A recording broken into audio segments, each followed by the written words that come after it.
अस्सलामु अलैकुम। सदियों से एक कहानी सुनाई जाती है। चंद नौजवान जो एक गार में सो गए और जब बेदार हुए तो दुनिया बदल चुकी थी। कुरान इन्हें असहाबे कहफ कहता है। लेकिन जदीद साइंस इस वाक़े को कैसे देखती है? क्या वाकई सदियों तक सोना मुमकिन है? आए आज हम तलाश करते हैं असहाबे कहफ के पीछे छुपे साइंसी राज। हाइबरनेशन एक ऐसा अमल है जिसके ज़रिए दुनिया के तकरीबन 2000 मुख्तलिफ जानदार मौसम की सख्तियों, खुराक की कमी और मौत के खौफ से बचने के लिए लंबी तान कर सो जाते हैं। इनके खुलियों में मौजूद जिन्स इस तरह के खौफ खतरात से आगाह हो जाते हैं और इन पर एक बहुत लंबी नींद तारी हो जाती है जिसे हाइबरनेशन कहते हैं। इस अमल के दौरान दिल की धड़कन 95% तक आहिस्ता हो जाती है। सांस सेकंडों के बजाय मिनटों में चली जाती है। जिस्म का दर्जा हरारत कम होकर ठंडा हो जाता है और जानदार अपने जिस्म की ग़िज़ाई तवानाई पूरा करने का बड़ा हिस्सा जिस्म में मौजूद चर्बी और मसल से हासिल करता है। खुराक या चर्बी से तवानाई हासिल करने के इस अमल को मेटाबॉलिज्म कहते हैं। इस तरह कुल मिलाकर आप कह सकते हैं कि हाइबरनेशन के दौरान किसी जिंदा चीज़ का मेटाबॉलिज्म इंतहाई सुस्त हो जाता है।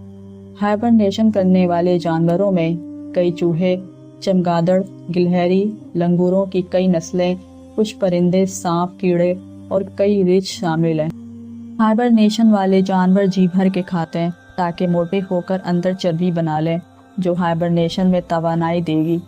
हाइबरनेशन से कुछ महीने बाद बाहर आने पर जानदारों को जोर की भूख लगती है और वो पहला काम शिकार तलाश करना करते हैं।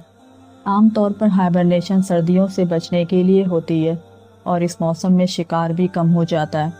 इसलिए आज तक सबसे लंबी हाइबरनेशन एक चमगादड़ की है जो 344 दिन यानी तकरीबन 1 साल तक बिना खाए पिए सोई रही।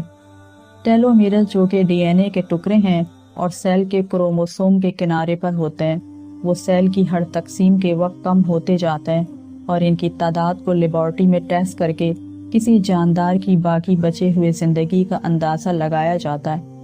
लेकिन हाइबरनेशन के दौरान इनको इंतहाई सुस्त रफ्तार से कम होते देखा गया है। इस सारी बात को आसान अल्फाज में कहें तो हाइबरनेशन के दौरान जानवर की उम्र बढ़ना तकरीबन रुक जाती है।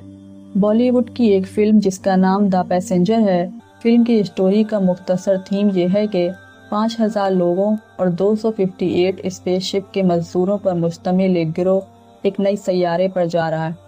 सैयारा क्योंकि ज़मीन से 120 नूरी साल पर वाक़ है, इसलिए इंसान का अपनी नॉर्मल ज़िंदगी में, जिसमें वो बामुश्किल 70 से 80 साल तबई उम्र पाता है, जाना मुश्किल है। तो साइंसदान ऐसे ताबूत तैयार करते हैं जिसमें हर शख्स को हाइबरनेट कर दिया जाता है ताकि इसकी उम्र इंतहा दर्जे की आहिस्ता हो जाए और ये 120 साल का अरसा गुजर जाए और वो नए सैयारे पर एक नई जिंदगी के साथ उतरें। लेकिन इनमें से एक शख्स किसी खराबी की वजह से जाग जाता है और उसे पता चलता है अभी नए सैयारे पर पहुंचने के लिए 80 साल मजीद पड़े हुए हैं। तो यहाँ से फिल्म इसके दोबारा हाइबरनेट होने की जद्दोजहद पर शुरू होती है। कुरान की सूरह कहफ के इन चंद जुमलों पर गौर करें तो हमने गार में कई सालों तक इनके कानों पर नींद का पर्दा डाले रखा और जब सूरज निकले तो तुम देखो कि वो इनकी गार के दाहिनी तरफ सिमट जाए और जब गरूब हो तो बाएं तरफ उतर जाए और वो इसके मैदान में थे। ये खुदा की निशानियों में से है और तुम इनका ख्याल करो कि जाग रहे हैं हालांकि वो सो रहे हैं और हम इनको दाएं और बाएं करवट बदलते थे और इनका कुत्ता चौखट पर दोनों हाथ फैलाए हुए था। अगर तुम इनको झांक कर देखते तो पीठ फेर कर भाग जाते और दहशत में आ जाते और इस तरह हमने उन्हें उठाया ताकि आपस में एक दूसरे से दरियाफ्त करें। एक कहने वाले ने कहा, तुम यहाँ कितनी मुद्दत रहे? उन्होंने कहा, 1 दिन या इससे भी कम। उन्होंने कहा, जितनी मुद्दत तुम रहे हो तुम्हारा परवरदिगार इसको खूब जानता है। तो अपने में से किसी को ये रुपया देकर शहर भेजो, वो देखे तवानाई से भरपूर खाना कौन सा है तो इसमें से खाना ले आए और आहिस्ता आहिस्ता आए जाए और तुम्हारा हाल किसी को ना बताए। जदीद साइंस के मुताबिक हाइबरनेशन के दौरान कई जानदारों के जिस्म के कई हिस्से ऑर्गन काम करना बंद कर देते हैं, चाहे बाहर का टेम्परेचर जैसा भी हो। دنیا کی زیادہ تر غاروں کا ٹمپریچر سارا سال مستقل رہتا ہے۔ اصحاب کہف کا پہلا قدم غار تھا، اس کے بعد سو جانا۔ قرآن کا یہ کہنا کہ ان کے کانوں پر نیند کا پردہ ڈال دیا، دراصل ہمارے اندرونی کان کے حصے کی طرف اشارہ ہو سکتا ہے، جو کہ ایک غیر معمولی آواز پر چونک کر دماغ کو سگنل بھیجتا ہے اور دماغ ہمیں جگا دیتا ہے۔